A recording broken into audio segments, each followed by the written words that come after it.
Okay, so I've just got back from doing some groceries and I thought I would share with you my groceries again because I am on a healthier eating plan right now. I just feel like it is time to lose a little bit of body fat, seeing as I made the ab video, which I will link to in the description box below, my ultimate guide to getting abs.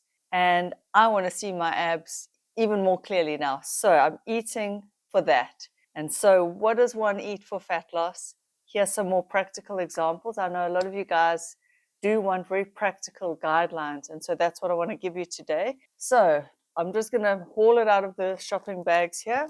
Button mushrooms, this again, as I said in my last video, I just boil them up with a little stock cube or some Marmite or what's called Vegemite or even soya sauce or anything to just give them some flavor. Literally boil them until they are cooked and soft, and they're a great snack, very low in calories, and they taste meaty to me and feel filling, for me at least. I don't know. And then some baby spinach. I prefer this to the Swiss chard or the thicker, heavier spinaches, but I mean, any spinach is great. So low in calories, but so good for you. So easy to just steam. And these ones, I think they're pretty prepared. You can eat the stalks and everything. So that's really awesome. A bag of roasting vegetables, because this is so easy. You just pop it in the tray, roast it in the oven.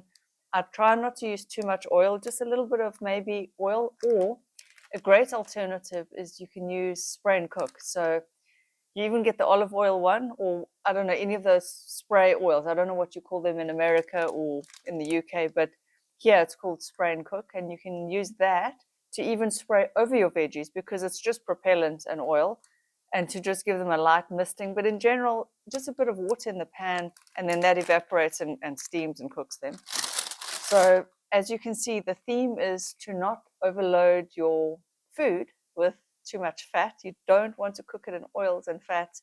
Not that there's anything inherently bad about fats. We need fats, but in a day it adds up very quickly and it's so high in calories. And so you will quickly blow your calorie budget if you are deep frying.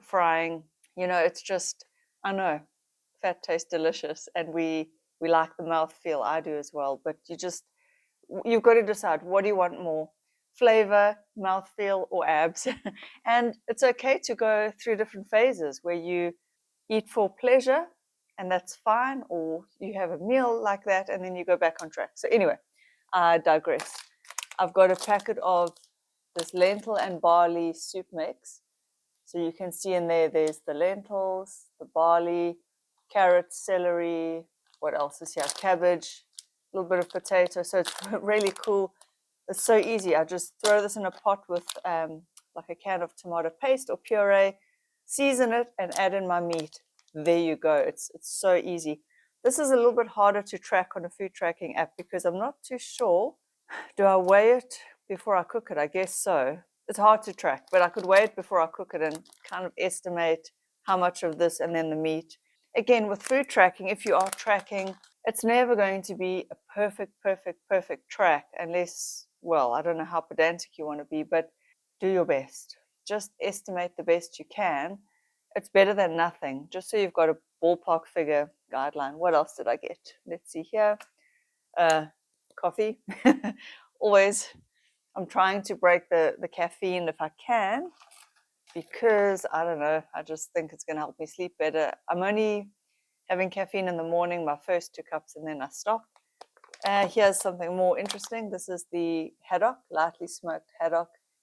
This is the least expensive out of all the fish and one of the better dates. Also check the date. Easy, just grill, bake, baste. So actually that brings us to cooking methods. Grill, like I say, a light drizzle of oil if you must. Bake, again, same thing. Or you can wrap your fish in tin foil, which is nice. It keeps in all the moisture, so you don't even need to use oil at all. You can poach with your vegetables. You can boil, also grill, poach, steam, all those kind of cooking methods. But deep frying, sorry, no. There's a Coke Zero I had, but this is the caffeine-free one. So you see, I don't have caffeine towards the end of the day. And then here in South Africa, we get ostrich. I don't know if you guys get ostrich overseas. So basically venison or game, really. That's what it is. Very lean meat. I love the taste.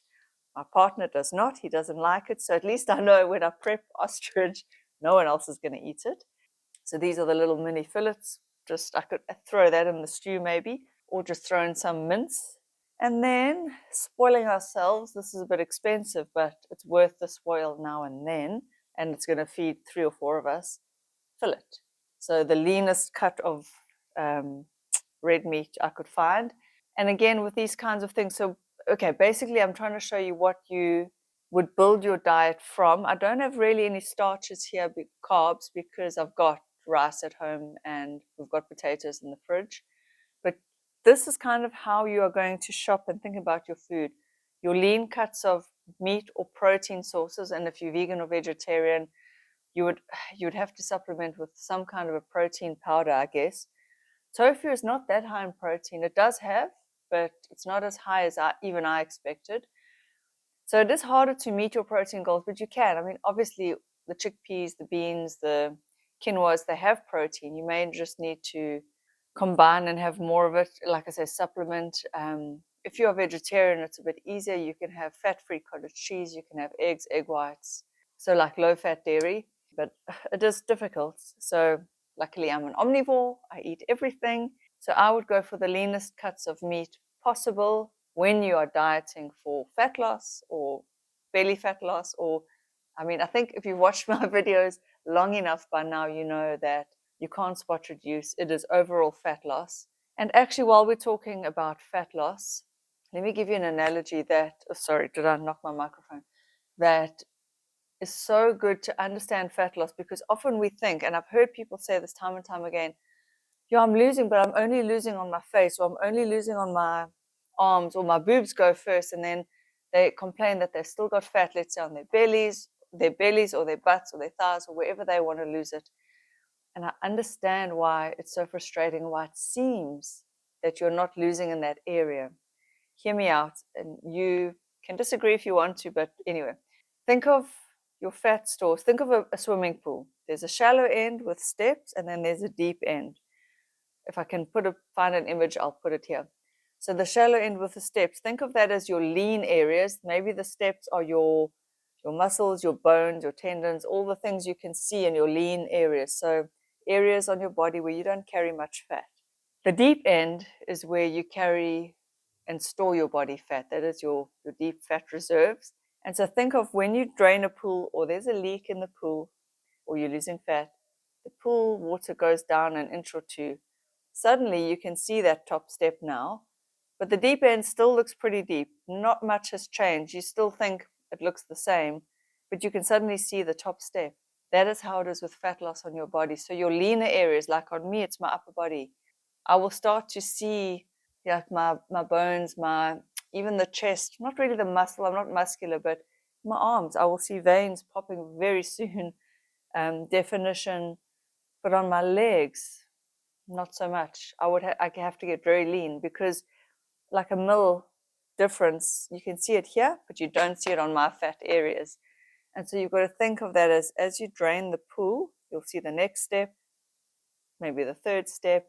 And then when you're really draining that pool to about halfway, now the deep end looks a bit less, but there's still quite a bit of fat there. So let's say your abs are in your deep end. Let's say this is where you carry your fat.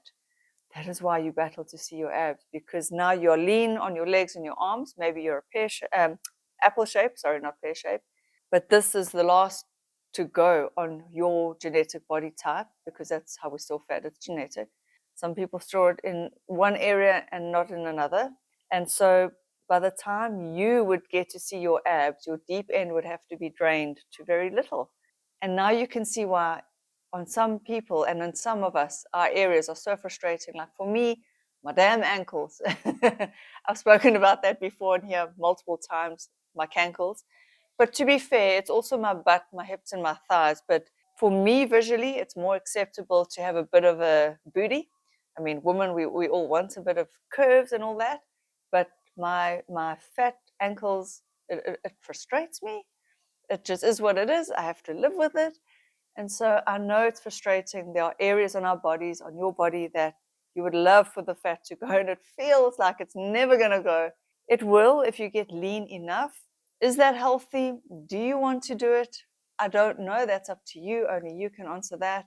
But anyway, there you go. That's why fat loss can be frustrating and why it seems sometimes like nothing is working. You just have to stay the course.